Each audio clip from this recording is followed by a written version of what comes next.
ಎಲ್ರಿಗೂ ನಮಸ್ಕಾರ. ನಾನು ನಿಮ್ಮ DVG ವಾಯ್ಸ್ ಕರಿಯಪ್ಪ.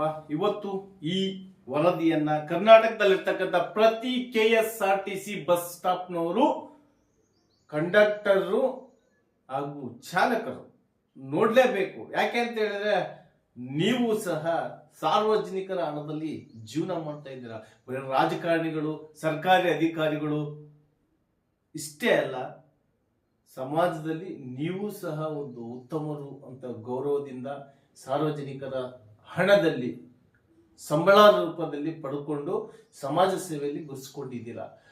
ಇದನ್ನ ನಾನು ಯಾಕೆ ಹೇಳ್ತಾ ಇದ್ದೀನಿ ಅಂತ ಹೇಳಿದ್ರೆ, ನಿನ್ನೆ ಕಾರ್ಯನಿರತ ಪತ್ರಕರ್ತರ ಸಂಘದ ಒಂದು ಸಮ್ಮೇಳನ ಇತ್ತು ತುಮಕೂರಲ್ಲಿ.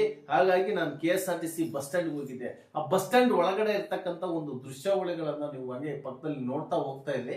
ಬಟ್ ಇಲ್ಲಿ ನಾನು KSRTC ಒಳಗಡೆ ಟೆಂಡರ್ ತಗೊಂಡಿರ್ತಾರೋ ಇದನ್ನ ತಗೊಂಡಿರ್ತಾರೋ ಅದು ನನಗೆ ಗೊತ್ತಿಲ್ಲ. ಆದ್ರೆ ನಾನು ಅವ್ರು ಎಲ್ಲರಿಗೂ ಏನ್ ಹೇಳಲಿಕ್ಕೆ ಇಷ್ಟಪಡ್ತೀನಿ ಅಂತ ಹೇಳಿದ್ರೆ, ಮಾನವೀಯತೆಯಿಂದ ಇರೋದಕ್ಕೆ ಪ್ರಯತ್ನ ಪಡಿ. ಉದಾಹರಣೆ ಕೊಡ್ತಾನೆವ, ಪೊಲೀಸ್ನ ಟ್ರಾಫಿಕ್ ಸ್ಟೇಷನ್ ಅಲ್ಲಿ ಹಿಡಿದ್ರು ಅಂತಂದ್ರೆ ಬಿಟ್ಬಿಡ್ತಾರ ಸರ್, ಹಂಗೆ ನಾವು ಅಂತಂದು ಹೇಳ್ತಾನೆವ. Useless man. ಪೊಲೀಸ್ಗಾದ್ರೂ ಅದೇ ಇರೋದು ವ್ಯಾಲ್ಯೂಗಳು, ಅವ್ರಿಗಾದ್ರೂ ಅದೇ ಇರೋದು. ಬಟ್ ಅವ್ರು ಹೇಳುವಂತ ರೀತಿ ಇದೆಯಲ್ಲ, ಆ ರೀತಿ ತಿಳ್ಕೋಬೇಕು ಮೊದ್ಲು. ರೌಡಿ ತರ ವರ್ತನೆ ಮಾಡ್ತಾನವ. ಬಟ್ ಇಲ್ಲಿ ಹೇಳೋದು, ಪಬ್ಲಿಕ್ಗಿಂತ ಉತ್ತಮರು ಯಾರು ಇಲ್ಲ. Public is god. ಅವರೆಲ್ಲ ಇದ್ರೆ ನೀವು ನಾವು ಎಲ್ರು. ಬಟ್ ನಾವು ನಮ್ಮ ಸೇವೆ ಇಷ್ಟಪಟ್ಟು ನಮಗೆ ಕೊಡ್ತಾರೆ. ಬಟ್ ನಿಮಗೆ ತಿಂಗಳ ಇಷ್ಟು ಅಂತ ಸಂಬಳ ಕೊಡ್ತಾರೆ. ಇಷ್ಟೇ ಡಿಫ್ರೆನ್ಸು. ನಮಗೆ ನಮ್ಮ ಆಟಿಟ್ಯೂಡು, ನಾವು ಮಾಡ್ತಕ್ಕಂಥ ಕೆಲಸಗಳನ್ನ ಕಂಡು ನಮ್ಮ ಅಕೌಂಟಿಗೆ ಅಥವಾ ನಮಗೆ ಕೈಯಲ್ಲಿ ಅಥವಾ ನಮಗೆ ಇಷ್ಟು ಅಂತ ಅಮೌಂಟ್ ಕೊಡ್ತಾರೆ. ಯಾರೋ ಪಬ್ಲಿಕ್. ಬಟ್ ನಿಮಗೆ ಸಂಬಳದ ರೂಪದಲ್ಲಿ ಕೊಡ್ತಾ ಇದ್ದಾರೆ. ಅದನ್ನ ಉಳಿಸ್ಕೊಂಡು ಹೋಗಿ ಮೊದಲು. KSRTC ಬಸ್ ಸ್ಟ್ಯಾಂಡ್ ಅಲ್ಲ, ಸರ್ಕಾರಿ ನೌಕರಿಯಲ್ಲಿ ಇರ್ತಕ್ಕಂಥ ಪ್ರತಿಯೊಬ್ರು ರಾಜಕಾರಣಿಗಳೇ, ನೀವು ಸಹ ಅರ್ಥ ಮಾಡ್ಕೋಬೇಕು. ನೀವು 50,000 60,000 ಇದ್ದಂತ ಸಂಬಳನ 2.5-3 ಲಕ್ಷ ಮಾಡ್ಕೊಂಡ್ರು ಸಮೇತ ಜನ ಇವತ್ತಿನವರೆಗೂ ಧ್ವನಿ ಎತ್ತಿಲ್ಲ. ನಾಳೆ ಆ ವಿಚಾರದ ಬಗ್ಗೆ ಧ್ವನಿ ಎತ್ತಬಾರದು ಅಂತ ಹೇಳಿದ್ರೆ ಗಾಂಚಲಿ ಬಿಟ್ಟು, ಸಮಾಜ ಸೇವೆ ಅಂದ್ರೇನು, ನೀವು ಯಾವುದಕ್ಕೋಸ್ಕರ ಬಂದಿದ್ದೀರಾ, ಸಮಾಜದಲ್ಲಿ ನಿಮ್ಮ ಕೆಲಸಗಳೇನು, ನಿಮ್ಮ ಕರ್ತವ್ಯಗಳೇನು ಅಂತ ತಿಳ್ಕೊಂಡು ಜನರಿಗೆ ಸಹಾಯದ ರೂಪದಲ್ಲಿ ಹೋಗಿ.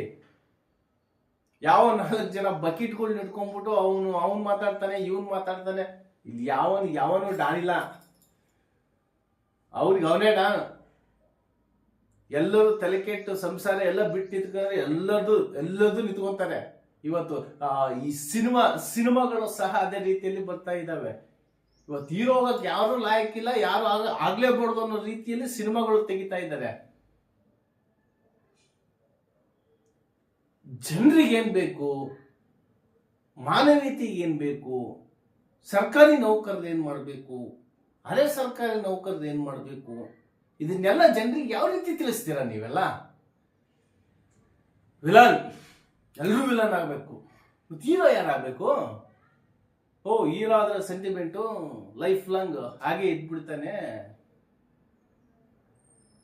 ನಾನು ಹೇಳೋದು, KSRTC ಬಸ್ ಸ್ಟ್ಯಾಂಡ್ ಕರ್ನಾಟಕದಲ್ಲಿ ಇರ್ತಕ್ಕಂಥ ಎಲ್ಲ ಬಹಳ ಚೆನ್ನಾಗಿ ಕಟ್ಸಿಕೊಟ್ಟಿದ್ದೀರಾ.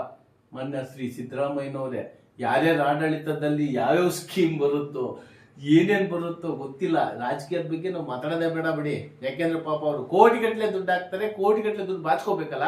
ಅವ್ರ ಕೆಲಸ ಅವ್ರು ಮಾಡ್ತಾನೆ ಇರ್ಲಿ. ನೀವು ಓಟ್ ಹಾಕೋ ಅಂತ ಯೋಚನೆ ಮಾಡಿ ಓಟ್ ಹಾಕಿ. ಇನ್ನು ಮುಂದೆ